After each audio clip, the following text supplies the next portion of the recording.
బొగ్గులు బావి నుంచి వచ్చే బొగ్గుని మేము ట్రాన్స్పోర్ట్ చేయాలి లారీల ద్వారా. అక్కడ చాలా కష్టమైన పనులు ఉంటాయి. డస్ట్ ఏరియా, బాగా డస్ట్ ఉంటుంది అక్కడ. ఆ డస్ట్లో పని చేయాలి.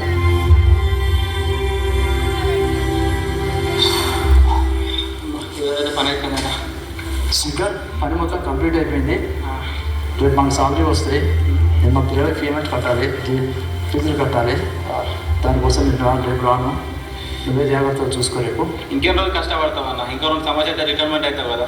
ఇప్పుడు నువ్వు దిగిపోయినా అనుకో, నీ పిల్లలు వచ్చి మంచి పని చేసుకోరు కదా నన్ను ప్లేస్లో. నేను కష్టపడ్డది ఎందుకు? నా పిల్లలు ఈ పని చేయొద్దనే కదా ఇంత కష్టపడి బీటెక్ చదివించిన. రేపు పొద్దున వాళ్ళకి సాఫ్ట్వేర్ ఉద్యోగం దొరికితే వాళ్ళు మంచిగా బ్రతకాలని నేను బొగ్గ బాగా ఇంతవరకు పనిచేస్తున్నా. ఈ దుబ్బల దూల్లో వాళ్ళు పని చేయొద్దనే కదా. వాళ్ళు మంచిగా సాఫ్ట్వేర్ ఉద్యోగం దొరికితే నేను వాళ్ళ దగ్గర ఉండి ప్రశాంతంగా 2 సంవత్సరాలు కంప్లీట్ చేసుకొని హాయిగా వాళ్ళతో ఉంటా. ఎలా ఉన్నావు? ఏం చేస్తున్నావు? తిన్నావు ఏమన్నా? సరే, నీ ఫీజు కోసం డబ్బులు మనీ ఆర్డర్ చేసా. అవి తీసుకొని ఫీజు కట్టేసి మంచిగా చదువుకో. ఎగ్జామ్ దగ్గరికి వస్తున్నాయి కదా, మంచిగా చదువుకో. ఫ్రెండ్స్తో అటు ఇటు తిరగకు. మేము బాగానే ఉన్నాం, మమ్మీ బాగానే ఉంది. మరి మీకు వచ్చే డబ్బులు ఫీజులు సరిపోతున్నాయి కాబట్టి మరి నేను మిషన్ కుడతానండి. కుట్టిన తర్వాత ఆర్థికంగా కొద్దిగా మీకు సహాయకంగా ఉంటానని అనుకుంటున్నాను. మిషన్ కుడతానండి. సరేనా? సరే. నా కష్టార్జితం నా పిల్లల చదువు కోసం ఖర్చు పెడుతున్నప్పుడు, ఆర్థికంగా ఇబ్బంది పడుతున్నప్పుడు నా భార్య అసలు కుడుతూ నాకెంతో సహాయంగా ఉండేది. మాకు ఎక్కువ చదువు లేదు కనుక మా పిల్లలు కష్టపడి చదువుకోవాలని వాళ్ళని దూరంగా ఉండి చదువుతున్నప్పుడు మాకు భయం వేసేది. వాళ్ళు చదువుతున్నారా లేదా, ఫ్రెండ్స్తో తిరుగుతున్నారా, ఎలా ఉంటున్నారని ఒక భయము మాలో ఉండేది. అలా మా జీవితం సాగుతుండగా మేము పిల్లల్ని చూడడానికి హైదరాబాద్ వచ్చాము. హైదరాబాద్ వచ్చినప్పుడు మా పెద్దబాబు ఒక ఆదివారం మమ్మల్ని కల్వర్ టెంపుల్కి తీసుకొచ్చాడు. సత్యసాయి గారు చెప్పిన వాక్యం మమ్మల్ని ఎంతో ధైర్యపరిచింది. ఏ పోరాటమైనా కావచ్చు, కుటుంబ విషయాల్లో పోరాటం కావచ్చు, ఆర్థిక విషయాల్లో పోరాటం కావచ్చు, ఆత్మీయ విషయంలో పోరాటం కావచ్చు, నువ్వు ఒంటరిగా పోరాడలేవు. అది నీకు సాధ్యం కాదు. కాబట్టి ఏం చేయాలి? దేవుని దగ్గరికి వెళ్ళి. దావీదు దేవుని దగ్గరికి వెళ్ళాను. నన్ను ఏం చేయమంటాను? ఈరోజు ఈ సత్యాన్ని వింటున్న సహోదరి, ఈ వర్తమానాన్ని వింటున్న సహోదరుడా, పోరాటం గుండా వెళుతున్నట్లయితే ప్రార్థన చేయి. ఖచ్చితంగా దేవుడు నీ ప్రార్థనకు ప్రతిఫలము ఇస్తాడు. అయ్యా, బిడ్డల కోసం ఆయన తండ్రి నేను ఎంతో కష్టపడి పని చేసుకుంటున్నాను. పిల్లలను చదివించుకుంటున్నాను కనుక నాయన బిడ్డలను జ్ఞాపకం చేసుకోండి. నా కష్టాలను ఆశ్రయించండి, దీవించండి నాయన. బిడ్డలకు నాయన చదువులో ఏలాంటి లేకుండా చదివించుకునే కృపను దయచేసి నాయన. బిడ్డలకు మంచి భవిష్యత్తును దయచేయండి నాయన. బిడ్డలకు మంచి ఉద్యోగాలు దయచేయండి నాయన.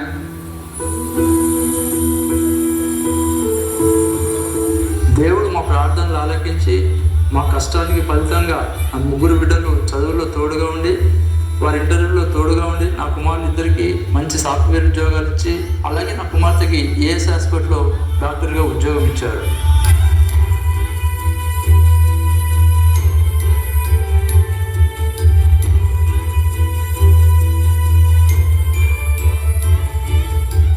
నాలాగా నా పిల్లలు కష్టపడకూడదనే నా ఆలోచనను దేవుడు నెరవేర్చాడు. ఇన్ని మేలు చేసిన దేవుడికి మేమేమిచ్చి రుణం తీర్చుకోగలమని మా కుటుంబం అంతా కలిసి 145 సార్లు దేవుని సువార్తని కలవరచడం ద్వారా బలపరిచారు.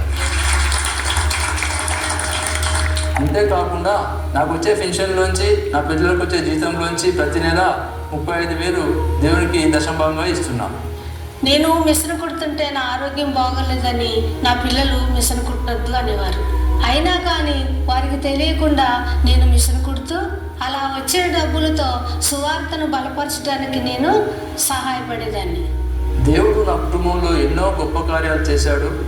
నాకు నూతన గృహాన్ని అనుగ్రహించాడు. నా 3 బిడ్డలకు ఘనమైన వివాహాలు జరిగించాడు.